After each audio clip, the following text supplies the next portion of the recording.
So, moms are significant, right? So, I want to take us to, if you just project that, there. As to why mothers are so important. I thought I would just take some things off the internet and think of what moms need to instruct their kids in. And so, you know, I took some pictures that obviously probably don't need much explaining, but it's something that we can walk through to say, moms, you're important in the roles that you play. So, as all the moms left with their kids. Yeah. All the associates and moms left. So, okay, can we have the next slide, please? Okay, important things like this. Next. Questions.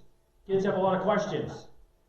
And it's good that you answer their questions because they're learning as they're growing. So this, to me, was, you know, a normal question from a kid. If one baby takes 8 months, 9, depending, then do 2 take 18? Okay? Again, some things that we need to teach. Next slide.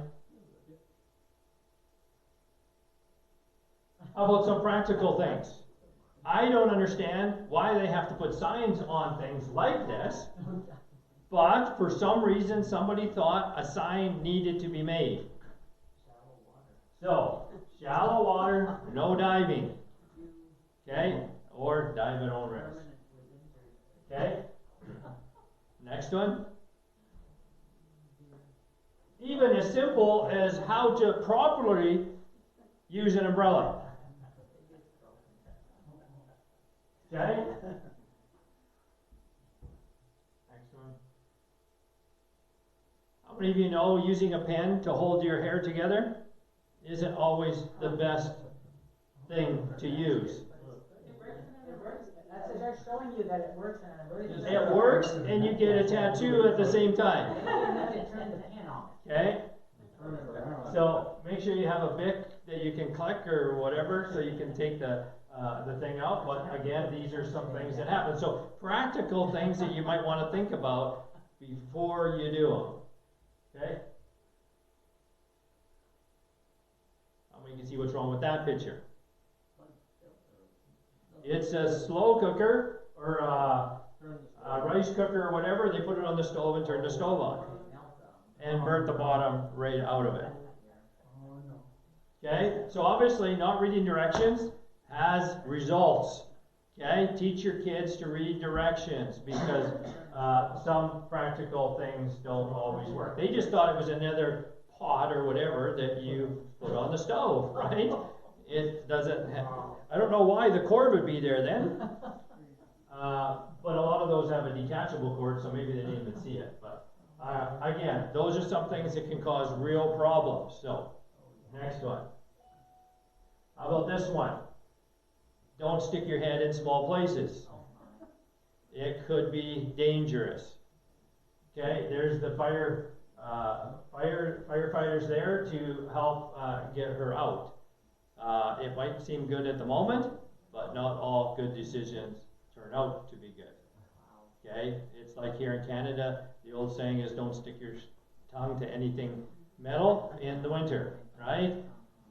When you come from California, that probably wouldn't connect, right? Why you wouldn't do that? So, okay, next one.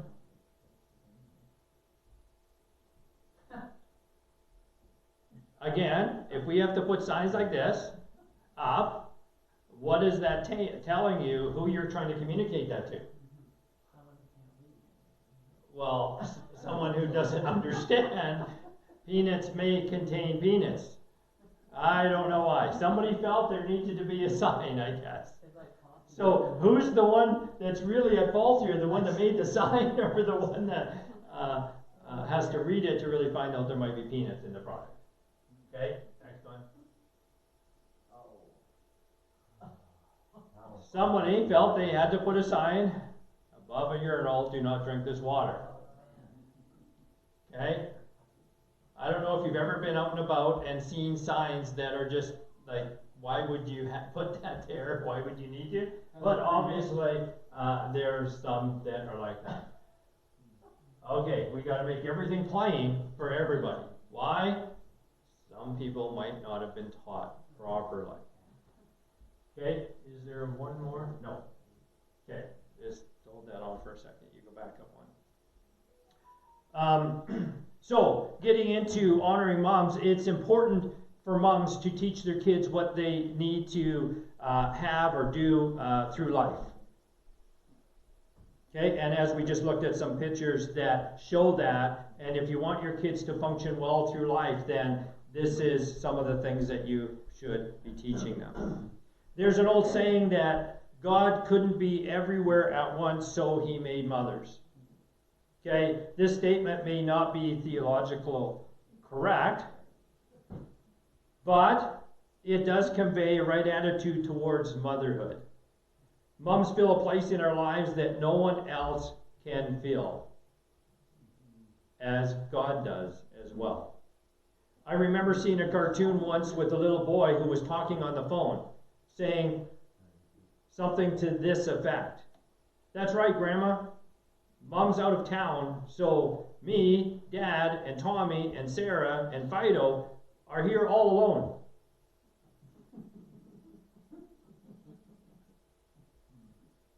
I don't think we do it on purpose, but we tend to place different expectations on mom than we do for dads, especially when it comes to tasks in the home. For example, maybe this happens in your house. The husband says, "What's for dinner?" The wife says, "I'll need to run to the store first because we don't have any food in the house." The husband says, "Can't we just whip something up?" Sound familiar? Why is it that we think our wives can just go into the kitchen and create a meal out of nothing? I'll tell you why. Because most of the time they can. And they do. The scene plays out very differently if mom isn't around, though. The kids come in and say, "What's for dinner?" Dad looks in the fridge. And one more. How many of you know when Dad looks in the fridge, Dad can't see anything? So that might not be a normal fridge, but that's what Dad sees. Right? You say, "Where's the milk?" "Well, it's in the whatever." You know, Mom always knows. "I can't see it." Well, if it's not right out front jumping out at you, most guys won't see it. So here's Dad as he looks in the fridge, and if there's nothing microwavable, he says, "Who wants pizza?" No one ever says to Dad, "Can't you just go in the kitchen and whip something up?" How many dads have ever heard that? Now, I'm not trying to perpetuate stereotypes, and I'm certainly not implying that a woman's place is in the kitchen. I'm saying that in our society, women are bombarded with many dual roles and mixed messages. Typically, today it's expected for them to contribute to the family finances and with some kind of outside employment, and consistently whip something up on a limited budget and time. To get the kids off to school with matching shoes and socks, but now I found out that's not really important anymore because now it's in to have mismatching socks. I tell you, my dad would flip out if I ever went outside with mismatched socks. He'd say, "What's wrong with you, kid?" But today, it's okay. Yeah, odd socks, yeah. But back in the day when you couldn't find the other sock, what did you do with the one? It went out. Now we get to use them. Okay? To maintain the family activity schedule and so on and so on. Moms do a lot in the home, which a lot as husbands, because we don't do it, we don't always recognize it.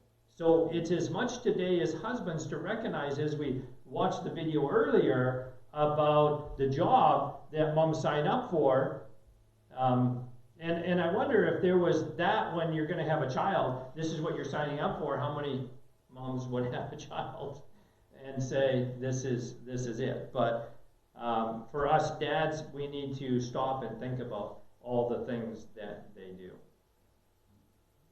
It's not an easy job, which is why we say today, thank you to all the moms here today and those listening online. Every mom here is aware that her jobs involves much more than cooking and cleaning and carpooling. It involves nurture, guidance, building character. And as I have learned with my own kids, the job doesn't end when the child moves out of the house. The needs just become bigger. Like helping your kids get their house repaired, painted, packed, cleaned, organized, yard raked, garden fixed in one weekend, which is what Linda and I did last weekend. Moms play a big role in their kids' lives, and when we came back, on the way back, we just got home and we got a text from our daughter and say, I hope I didn't work you guys too hard. He said, no, it'll take a couple of days for us to bounce back, but we'll bounce back. We always do. In fact, they had to take a couple of days off themselves just trying to keep up with us. So today I thought that we would look at a story that shows it was the same in Jesus' day, with Jesus and his mother Mary. In the Gospel of John, we see that Mary played a vital role in the life of Jesus throughout his ministry. It doesn't say too much before that, but definitely Mary, his mom, was around a lot during his ministry. She remained with him until the very end, as it says in John 19:25. She was also there at the beginning of his ministry, playing a huge role in his first miracle that started his ministry on earth. What a great example for mom to be there when your son really steps out into what God has called them to do. Amen? The other day we got a phone call from Desiree, our youngest daughter. She wanted to go into counseling a year ago, and now she just called us up out of the blue and says, I think I'm going to university to go to interior design. Okay. In fact, this was the night we were coming home from helping our other daughter in Moose Jaw. And we were pretty tired, and so we kind of asked a couple questions she was all excited about because she researched it. She says, I can either go to Manitoba or Toronto. And we're like, okay. Like, that's quite far away. She goes, well, how far is it?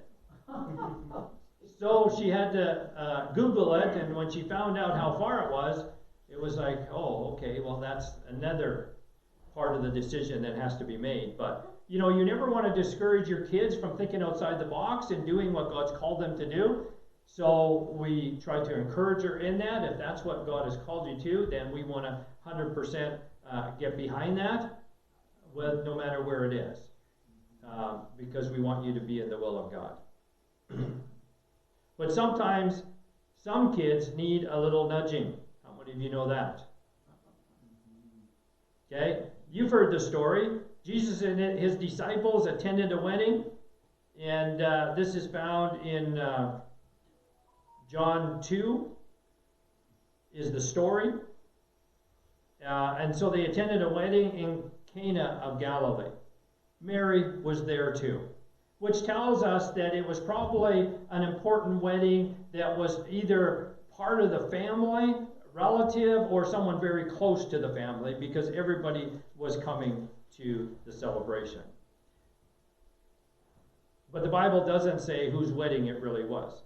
However, Mary's involvement in the wedding was such as she felt obligated to do something when the bridegroom ran out of wine.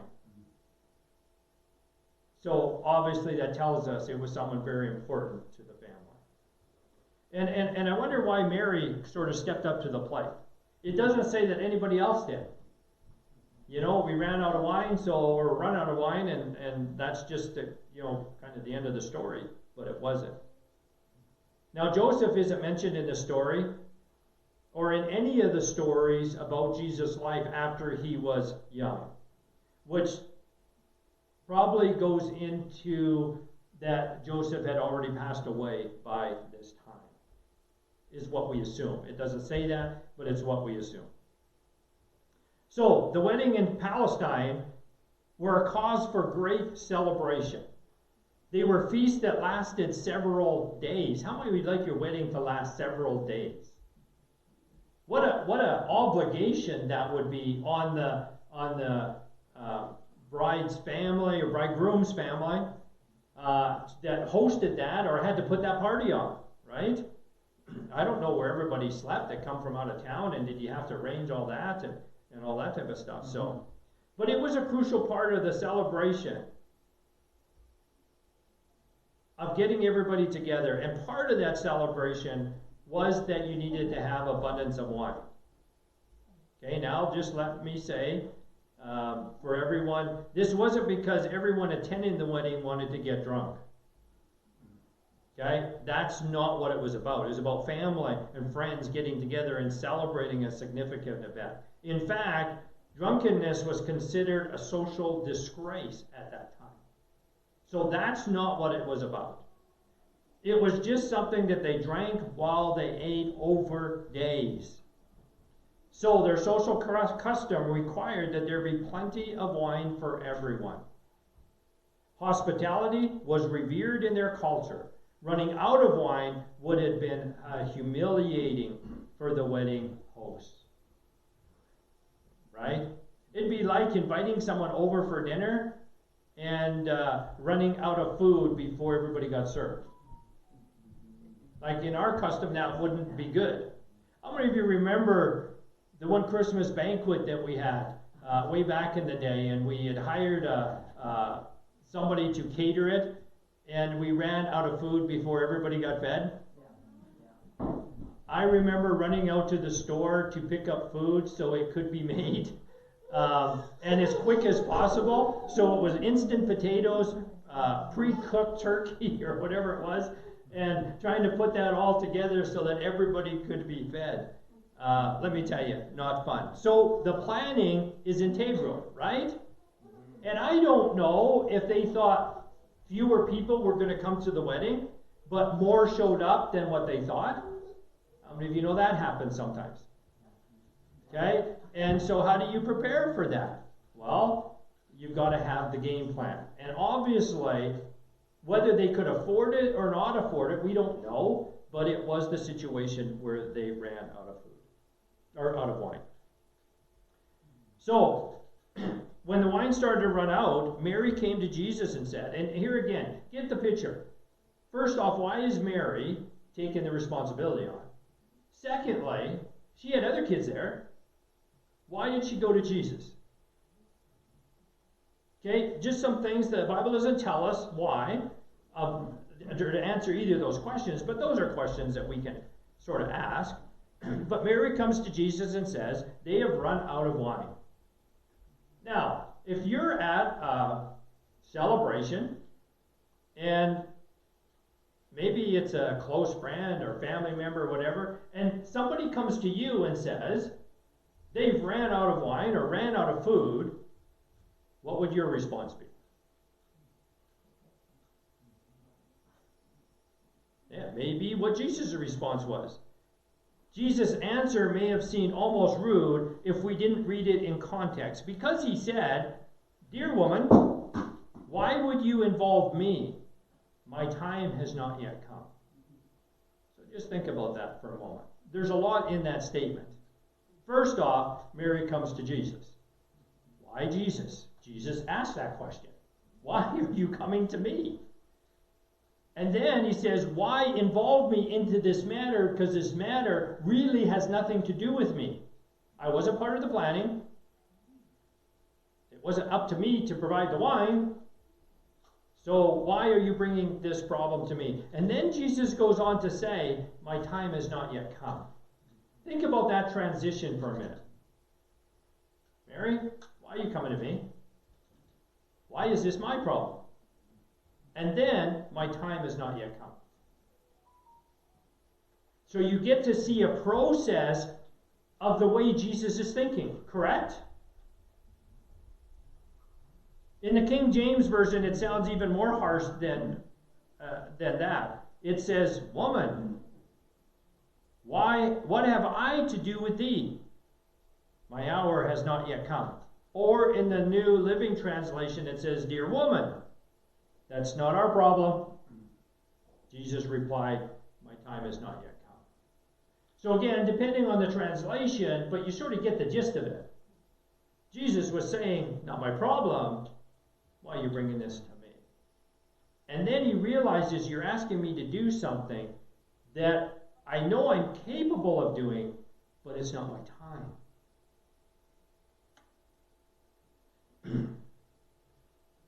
Now, if you were to address your mother as woman, it would be considered here as being disrespectful. But Jesus didn't speak to his mother in English. He spoke to her in Aramaic. He used the term of honor that can be translated better as dear woman or gracious lady. So in the King James, if you just read it at that, you can say he was, it seems like he was being a little disrespectful, but that wouldn't be what Jesus was doing at all. The phrase, then, "What have I to do with thee?" is a Hebrew phrase that means, as it may sound to us, sort of mind your own business, or I'm minding my own business, but it doesn't mean that. It really means, leave things to me and I will settle them my way. That's what Jesus was trying to communicate to his mom. Although also understanding it wasn't his time to start performing miracles, because Jesus understood there needed to be a miracle. Right? What else could take place? Mary knew there needed to be a miracle. That's why she didn't go to anybody else. This is a situation that needs a miracle. So, when you need a certain thing, you got to have people in your life that you know who to go to help you solve a situation that's beyond you. Thankful Mary knew who to go to. And then Mary said to the servants, "Do whatever he tells you to do." See, Mary knew just to bring the problem to Jesus. And then Mary sort of steps out of the situation and says, now it's him, do whatever he tells you to do. So, what happened? Well, there were a half a dozen 20 to 30 gallon stone water jars nearby, where they used for ceremonial washing. Jesus told them to fill the jars with water. Most of you know the story. And they did. And then he told them to draw out some and take it to the master of the banquet. The master of the banquet was not the bridegroom. He was more like the head waiter. His job was to make sure that the feast ran smoothly. So there was someone's job to make sure that everything ran smoothly. The servant did what he was told. He withdrew the water and took it to the banquet master. Well, what was the master's response? In verse 10 it says, everyone brings out the choice wine first, and then the cheaper wine after the guests have had too much to drink. Okay, because now at the end of the ceremony, you're just sort of drinking, whatever's kind of left over, and people expect that. You get the last at the end.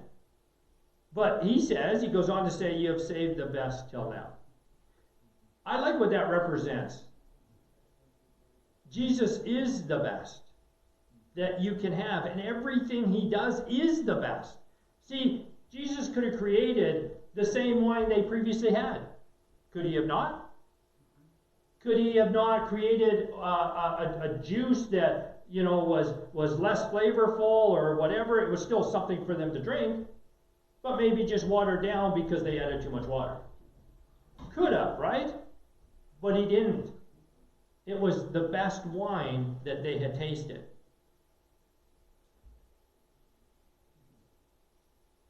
But that's kind of a side point of what I want to make this morning.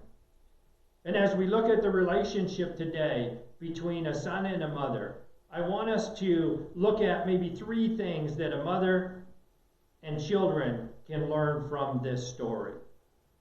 3 lessons that teach us something about how mothers impact the life of their children. So, if you bear with me, let's go through 3 points very quickly. The first one is be involved in your child's life. Now you might say, well, that's a given because your children need you. Yes, they do, and then there comes a time where they become more independent and you've got to engage even more. And then there's a time where they become adults. And that's not the time that you kind of leave them on their own, as any of you know that have older kids. They still need you to be a part of their lives, which I'll talk about a little bit. It's no coincidence that Jesus and Mary attended the wedding. He stayed involved in her life, stayed involved in what was important to her, because I believe that this was a close relationship and it was important for Mary to be there because of the role that she played. I believe it was important to Jesus to be there because of how important it was for his mom. And Jesus honored his mom.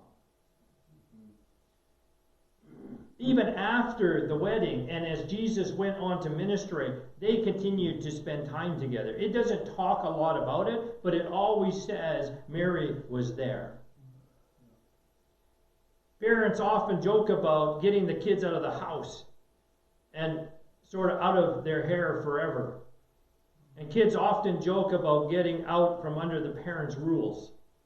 Finally get freedom.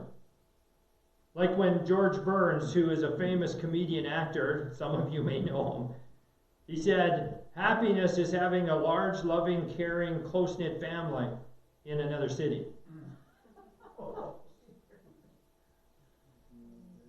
That's not the point that I want to get across, obviously. The fact is, however, the closer we remain with our parents or our children, even in adult years, the better off we all are. We all are. Keep the lines of communication open. Continue to do things together and enjoy one another's company. Always strive for that. Moms, this is one of your responsibilities. Make sure your children enjoy being with you.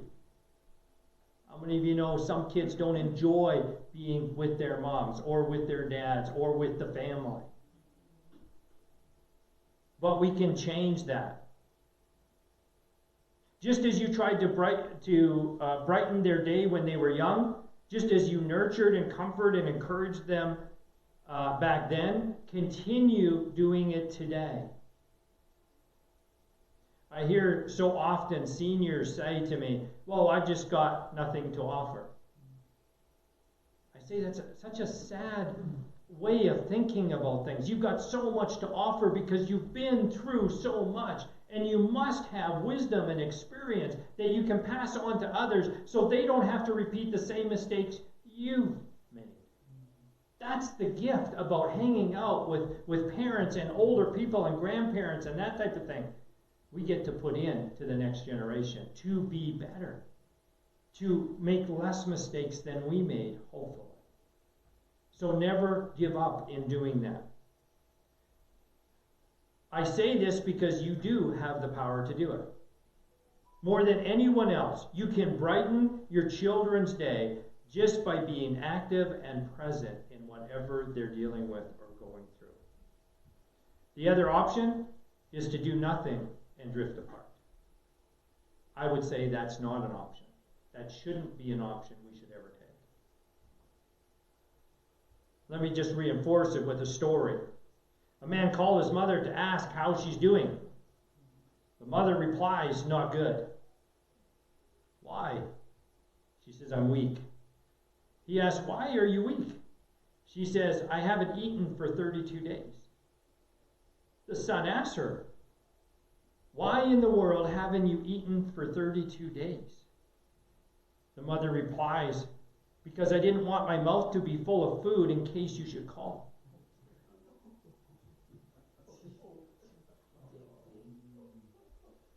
Moms, as tempting as it may be, This is not the message you want to communicate to your children, to guilt them into making the phone calls that you desire to have. They don't need your guilt, though you may think that's the only thing that works. And if that's the only thing that you think is working, you're sadly mistaken. This mother, instead of waiting for her son to call, could have called him herself. Moms, strive to be the source of connection and joy so that talking to you or being with you always leaves your kids feeling loved and encouraged. Can I say that to you today? Develop that when they're young so that when they are old, that same experience happens. Always coming home is a safe place, an encouraging place, a blessed place. Now let me say this, you don't have to agree with all their decisions to do that, but you don't have to always bring up where they might be falling short either. That's not your role. Okay? Deuteronomy 11:19, it says, you shall teach them to your sons, talking of them when you sit down in your house and when you walk along the road, and when you lie down and when you rise up. What's it talking about? It's talking about the truth. It's talking about the light. It's talking about God's plan for your life. That's what parents should be talking to their kids about all the time. So when they're old, that's just something that's repeated in their heads. How many of you ever read a storybook your parents read you when you were going to sleep at night? One of your favorite books they always read you. And you remembered that book. And you could almost recite it without even reading it because it was just repetitious. Does anybody have a book they remember as a kid? No, parents didn't read you a book. It's funny, my kids will come up with something, I remember that book, occasionally type thing. And there's a time where they have their favorite. Let me just say this. As good as that is, the principle is more important. And as parents, when you're repeating things to your kids, and how many of you know you got to tell your kids when they're young, repeatedly, before it ever becomes part of their character, part of who they are. So do it when they're young, so when they're old, you don't have to repeat it. In the back of their mind, God's already using it in their lives to remind them about certain things that you taught them. And that's why it's so important to teach the word of truth. Children of all ages should follow the example of Jesus in this story. Speak to your mom using words of honor, like dear woman, gracious lady, amazing mom. You probably have your own words. Or as one of my daughters do, she has call display on her phone, and when mom calls, I was there a few times, and it comes up as carrier of womb. To her, it's a reminder that that's my mom who carried me for 9 months. This is the carrier of the womb type thing. And for her, it's an endearing thing that she does. And I like that. Each kid's unique. But she loves to honor her mom in certain ways. And it works. Okay, second lesson in the story. Number 2. Be aware of your child's potential.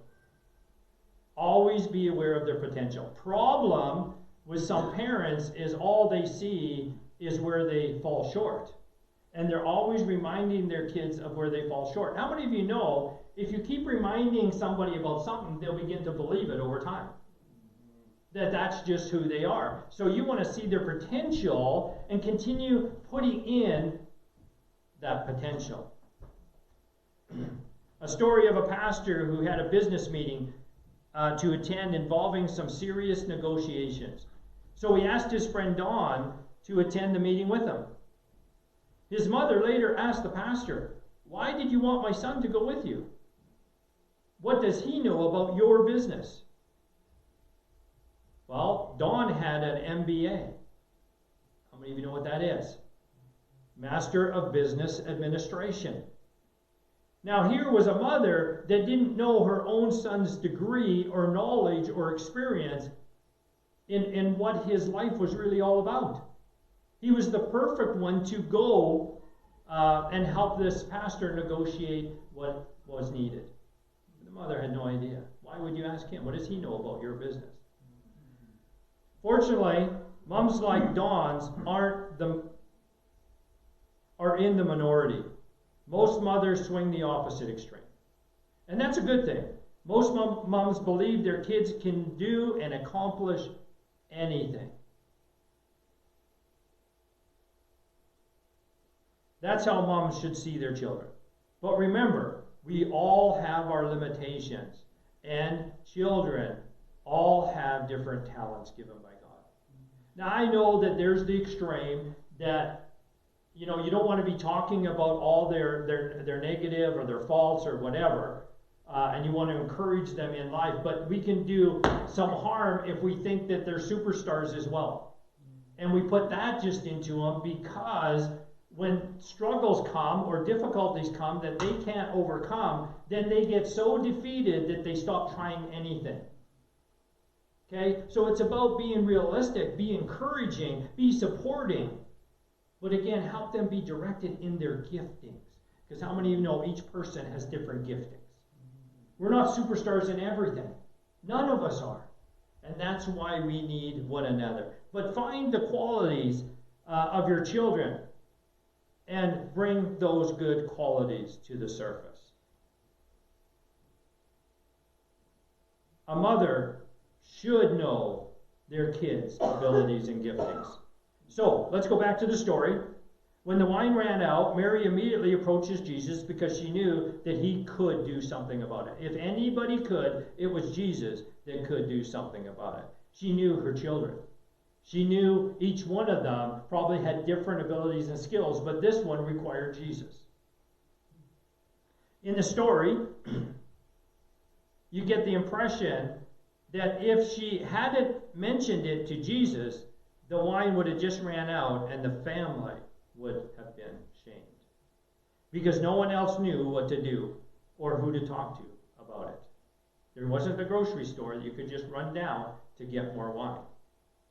Mary recognized Jesus' potential. No one else there knew he had the capacity to perform miracles. I don't even know how Mary knew that. It doesn't say Jesus performed any miracle before this point.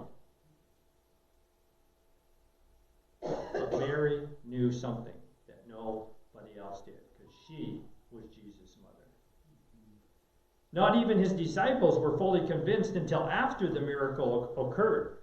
The Bible says in verse 11, this is the first of his miracles or his miraculous signs Jesus performed at Cana in Galilee.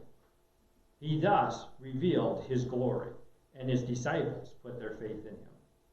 See, Mary was one of those who recognized her son's potential. Wendell Burton is an actor and musician. And sometime later, he became a Christian and then became a Christian recording artist. Wendell's mother was also a Christian, and she attended a home Bible study in Los Angeles, where they lived. But in that small Bible study, there was a guy also named Bob Dylan who attended. One day she said to him, "Hey, Mr. Dylan, you should meet my son. He's a songwriter. I'll bring you one of his records." When the son heard this, he was embarrassed, and he said to his mom, "Mom, please don't bother Bob Dylan. He's not interested in my music." Mom said, "Sure he is. How could anyone not like your music?" That sound like a mom? She gave Bob one of Wendell's records. A few weeks later, Wendell got a call from Bob Dylan. He said, "I've been listening to your album, and I would like to ask for your help. I'm working on a song that I could use your input. Could you stop by my house when you get the chance?"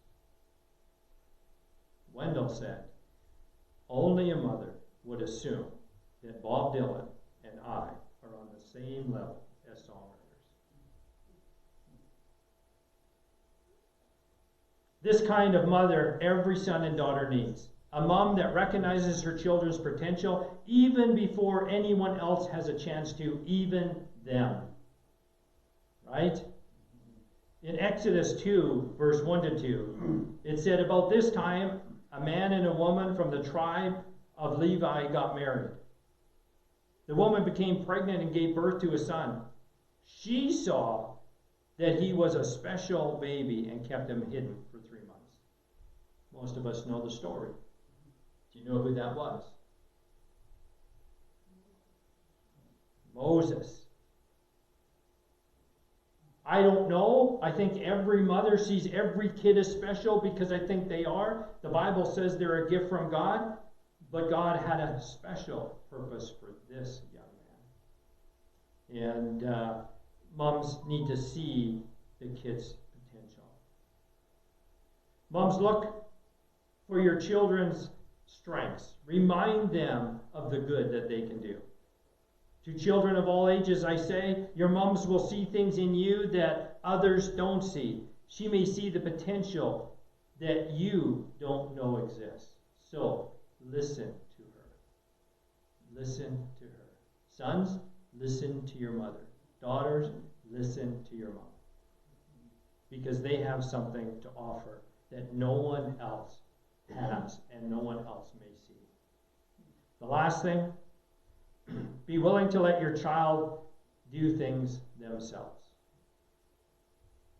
Hard for a mother, hard for a dad sometimes. As your children grow up, recognize you've got to pull back and you've got to let them experience and let them grow and let them think and let them make some mistakes.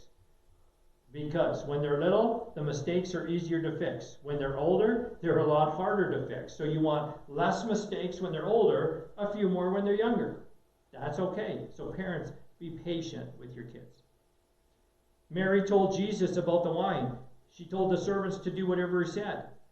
She stepped out of the picture, and Jesus solved the problem his way, using his methods. Now, I wonder if that would have been a mom that, felt that she had to do everything.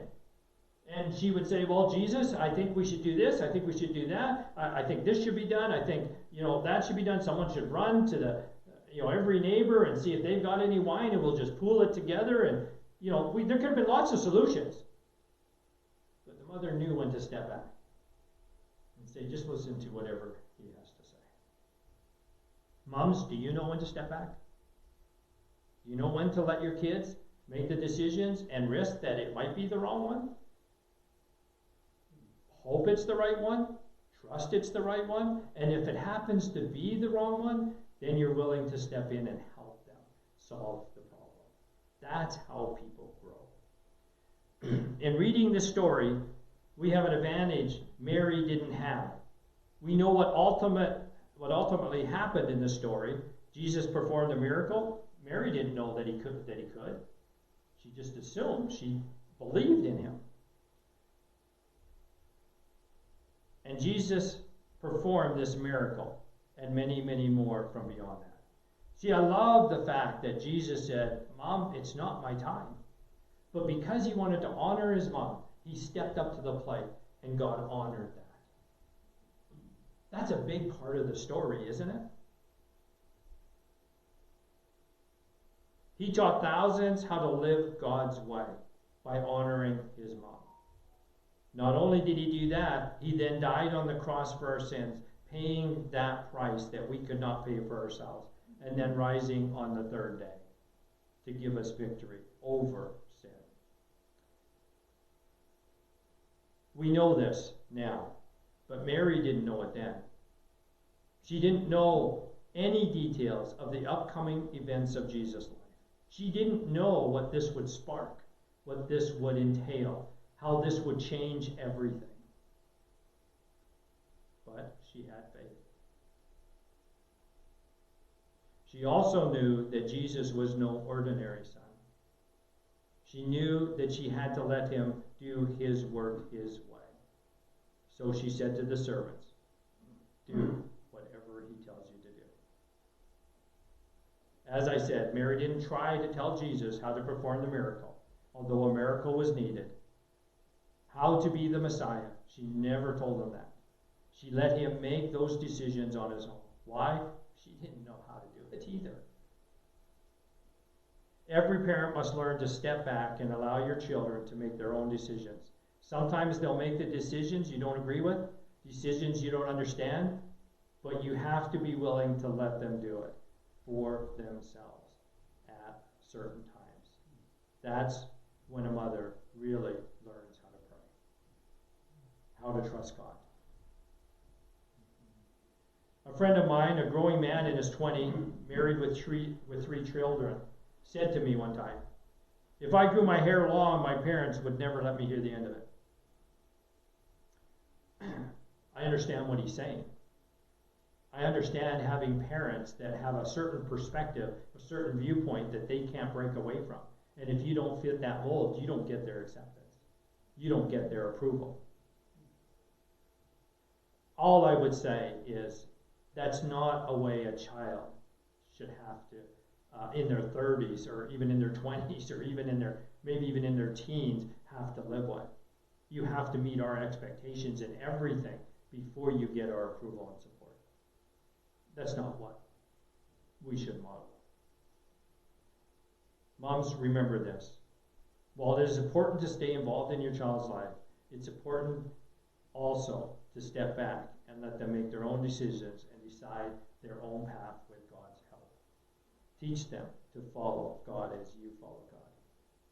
This is difficult because parents, especially moms, will always see their children as their children. How many of you still see your growing children as your children? My daughters are all growing up, young women now.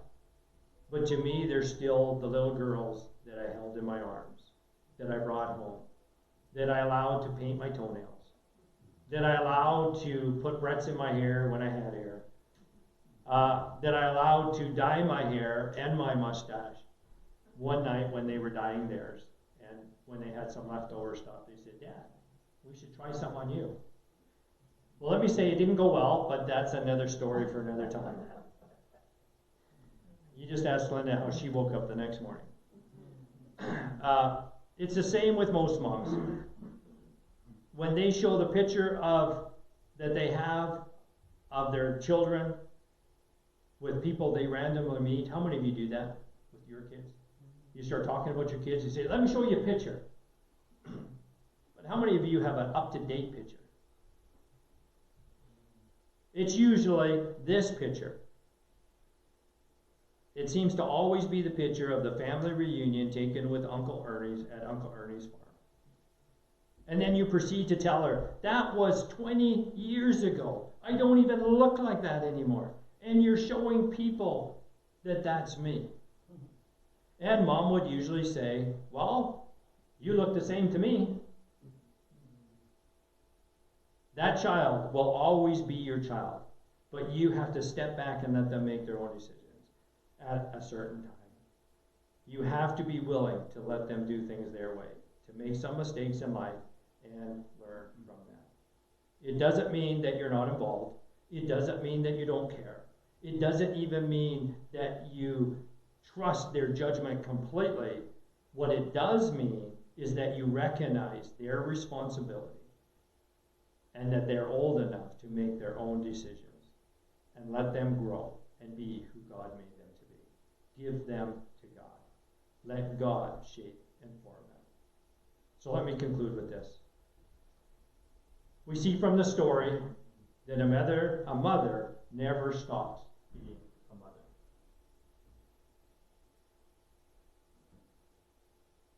While you have breath, you will always be the mother. And I always want you to realize that a son or daughter never stops needing a mother. Never.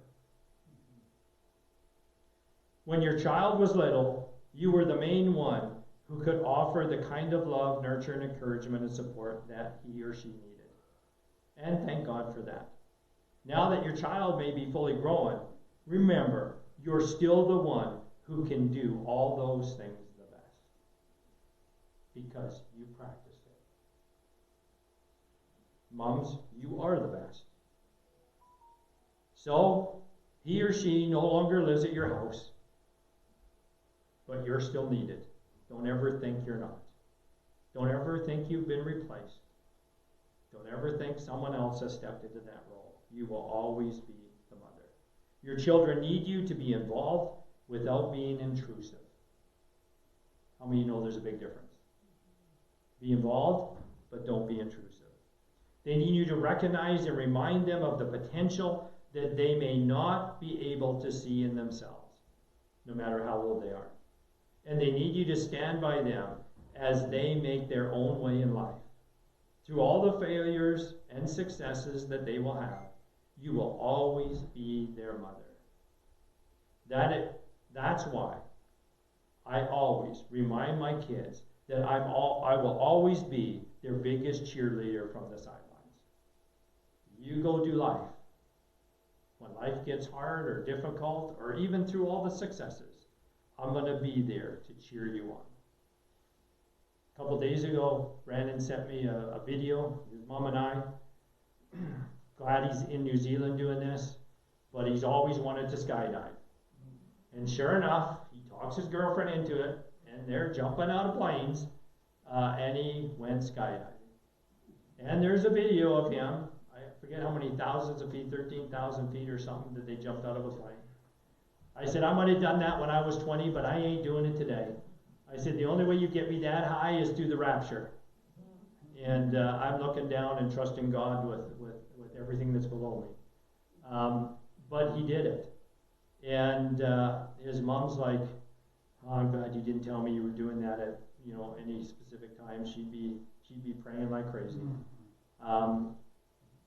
But it's to be a cheerleader from the sideline and saying, glad you did it. Linda texted them and said, Jamie, what did Jamie say? Because Brandon probably had to talk her into it. And that's his girlfriend over there. And she's kind of want to stay up with Brandon, no matter what Brandon's doing. She wants to stay with him in that. And so he liked motorbiking, so she got a motorbike and learned how to ride a motorbike. And she's climbing mountains with a motorbike in BC. So here, Brandon, if you're jumping out of a plane, I'm going to jump out of a plane. And she was pretty apprehensive. But she was willing to do it because he did it. Afterwards, Linda texted him and said, so how did Jamie do? Well, she was pretty scared. She said, would she do it again? Brandon says, at first she said no way, but after she's been on the ground for a while and she's thought about it, maybe she'll do it again. So again, I don't want my kids jumping out of planes all the time, but I will cheer them on for what excites them and what fulfills them. And moms, that's the role that you play. A mother's role in a child's life is so important, and that is why we take time today to honor all mothers. Amen? I hope you feel honored today being a mother. We've got something special for the mothers today, and while we get that ready, I want to show one last video, and again, about honoring